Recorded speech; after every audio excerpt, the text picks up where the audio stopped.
దేవుడిచ్చిన ఏ చిన్న పని అయినా కృపను పొందుకొని మనం చేస్తే, కృపను పొందుకున్నవారు వాయిద్యాలు వాయించినా కృప ఉంటుంది.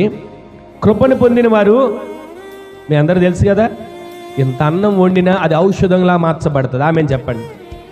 మీరు కృప పొంది వంట చేస్తే ఆ వంట ఔషధంగా దేవుడు మార్చబోతున్నాడు. ఆమెను చెప్పండి. మీరు కృప పొందుకొని ఇంత అన్నం వండినా ఆ అన్నం ద్వారా ఆరోగ్యం దేవుడు కలుగు చేయబోతున్నాడు ఇంటికి. ఎందుకో చెప్పనా, సణుక్కుంటూ గొనుక్కుంటూ ఎవరినో తిట్టుకుంటూ ఏదో ఒక రకమైన కోపంతో వంట చేస్తాం అనుకోండి, అది మనం పిల్లలకు పెడితే అది ఆరోగ్యంగా కాదు, హానికరంగా మార్చబడుతుంది. మనం వండే వంటలో కూడా కృప ఉండాలి. అందుకే వంట చేసేటప్పుడు ప్రార్థనతో మొదలు పెడతారు, స్తుతిస్తూ మొదలు పెడతారు.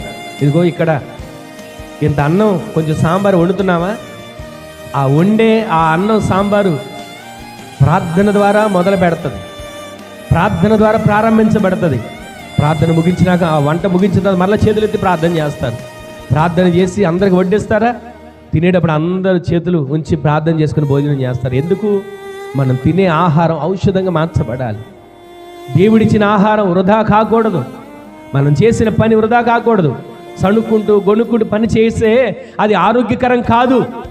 సణుక్కుంటూ గొనుక్కుంటూ వంట చేసినా అది హానికరంగా మార్చబడుతుంది.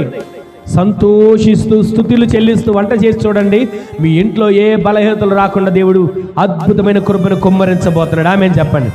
ఈ రోజు నుంచి మీరు వంట చేసేటప్పుడు దేవుని సన్నిధిలో ప్రార్థన చేసి మొదలు పెట్టండి, స్తుతిస్తూ వంట చేయండి. ఆ వంటలో చేసిన మార్పు మీ ఇంట్లో వాళ్ళు అంటారు, ఏంటి ఈరోజు ఎంత రుచికరంగా ఉంది, ఏంటి ఎంత మాధుర్యంగా ఉందని చెప్పగలిగేటట్లుగా మీ వంటలో ఒక మార్పును దేవుడు కలుగు చేయబోతున్నాడు. ఆమేన్ చెప్పండి.